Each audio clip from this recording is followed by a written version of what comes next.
ating papaya para sa ating atsara. Gagamit tayo ng 5 piraso ng papaya. Ayan po. Ayan, sisimula na po nating talupan ang mga papaya. Mag-ingat po sa paggamit ng kutsilyo.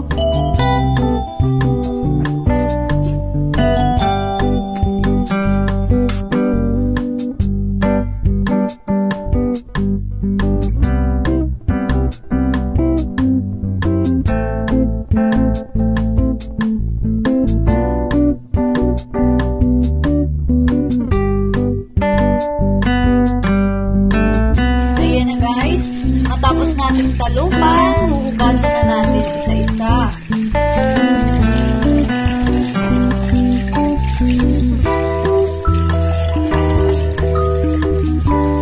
At ito na po ang ating ginayat na papaya. Matapos natin maggayat at balatan, magyayad-yad na po tayo.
Guys, matapos nating yadyadin, kailangan nating lamasin sa asin at pigain.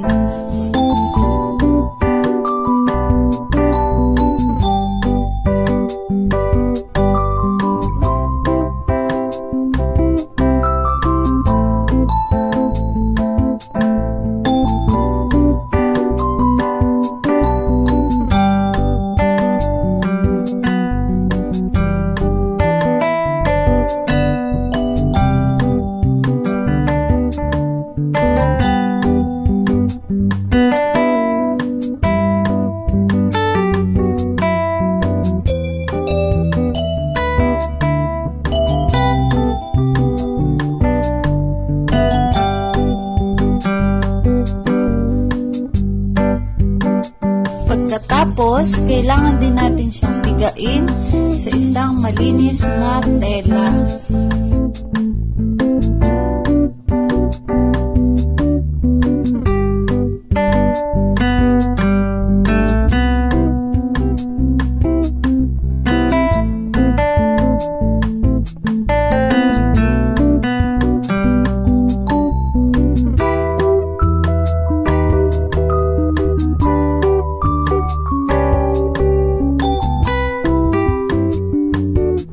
At dahil ready na ang ating papaya, i-ready na din natin ang mga sangkap. Mag-yadyad tayo ng carrots. Isang carrots ang ating gagamitin.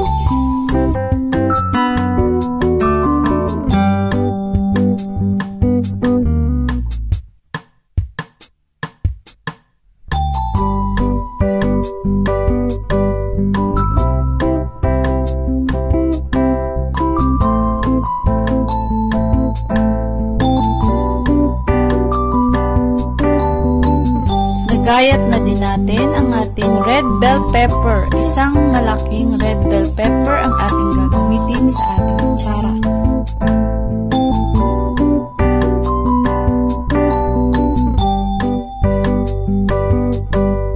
At syempre, kailangan nating maghanda ng isang malaking pirasong luya. Yayadya din natin para malasahan natin ang anghang at maghalo-halo ang tamis at asim.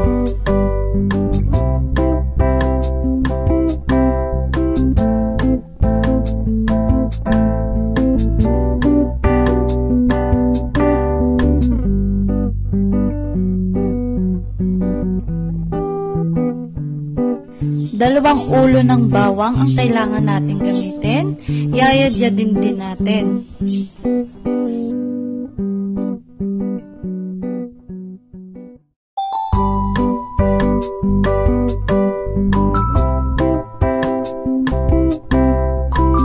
At habang nagpe-prepare tayo ng mga sangkap, kailangan na nating magpakulo ng 2 bote ng suka.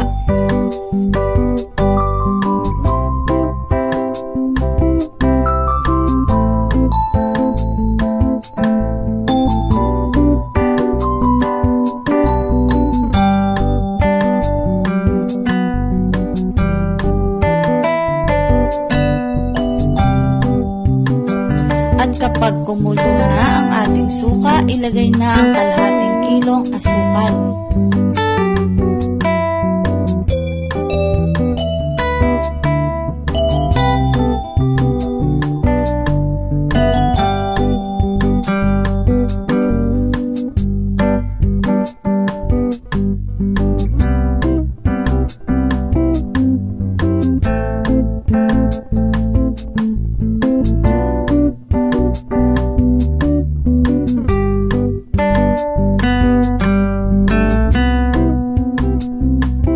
Kailangan na din natin lagyan ng 1 teaspoon of black pepper.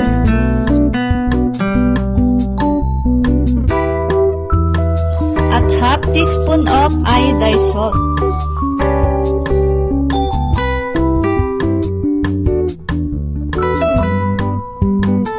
Haluin lang hanggang matunaw ang ating asukal sa suka.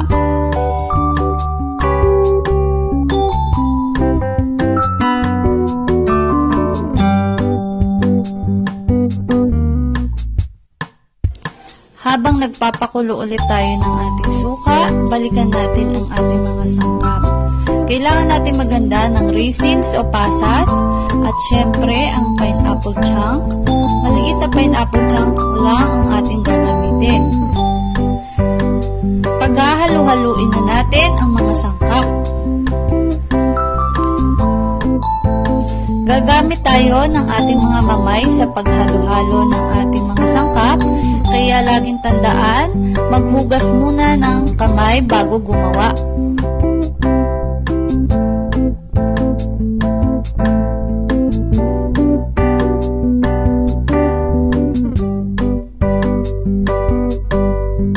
Nilipat natin sa malaking lagayan para mas madaling gumawa at maalwang kumilos. Kailangan nating lamasin upang sama-sama at maghalo-halo ang lasa ng tamis at anghang at asim.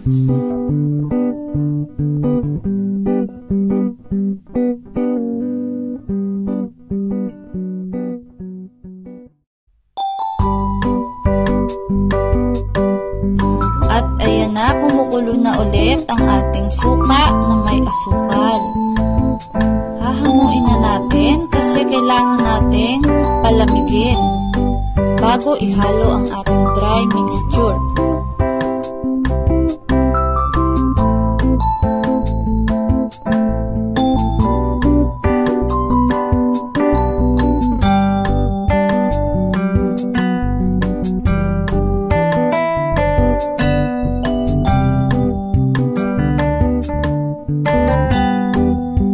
Ayan, ready na ang ating dry mixture.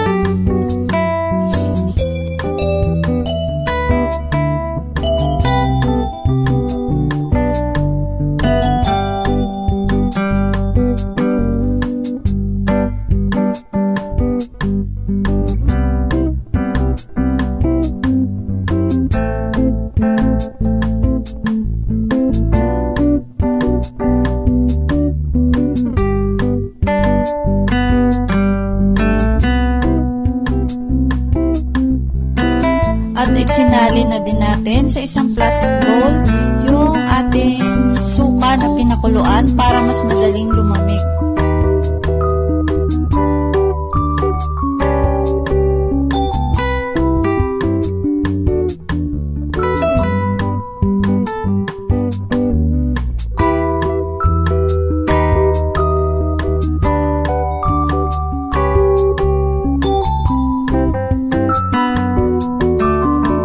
Ready na din ang ating mga lagayan. Na-sterilize na natin siya o napainitan. Kaya laging tandaan, kailangan pong hugasan ng mabuti ang mga lagayan bago gamitin. 3 malalaking lagayan at 3 maliliit ang ating magagamit.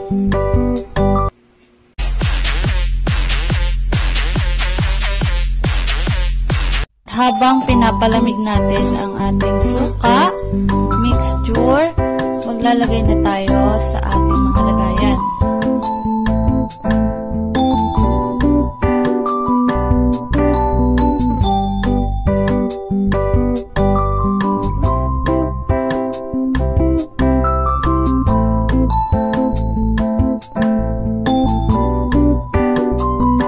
Kailangang hindi siksik ang paglalagay kasi lalagyan pa natin siya ng ating suka mixture.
Ayan na nga ang ating mga container. Puno na sila.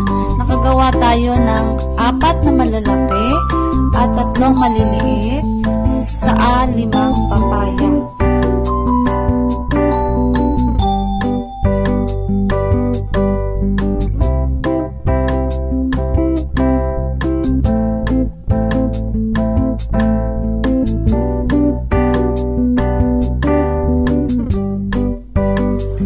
Malamig na talaga ang ating suka mixture, kaya ready na tayong maglagay sa ating mga container.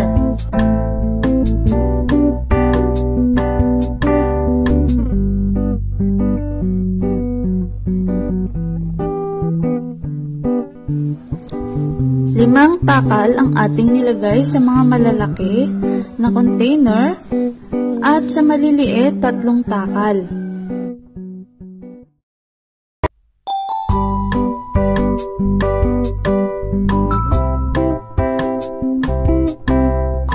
Guys, sigurado akong mag-e-enjoy kayo sa paggagawa ng atsara kasi masarap na partner sa mga ulam na paborito natin.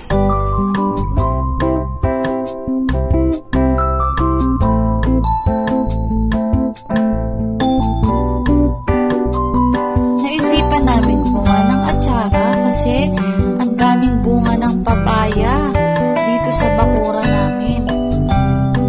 Kaya guys, sana nakatulong po ang aming simple recipe sa mga gustong matuto kung paano gumawa ng atsarang papaya.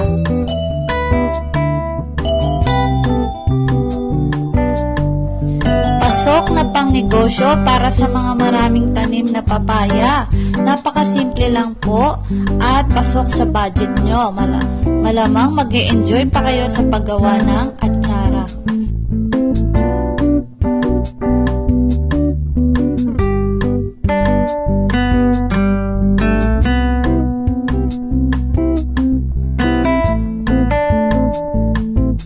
Guys, marami pong salamat sa patuloy na nanonood ng aming mga cooking vlogs.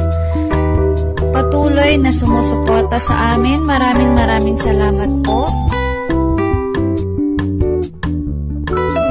Until next cooking vlog. Thank you for watching.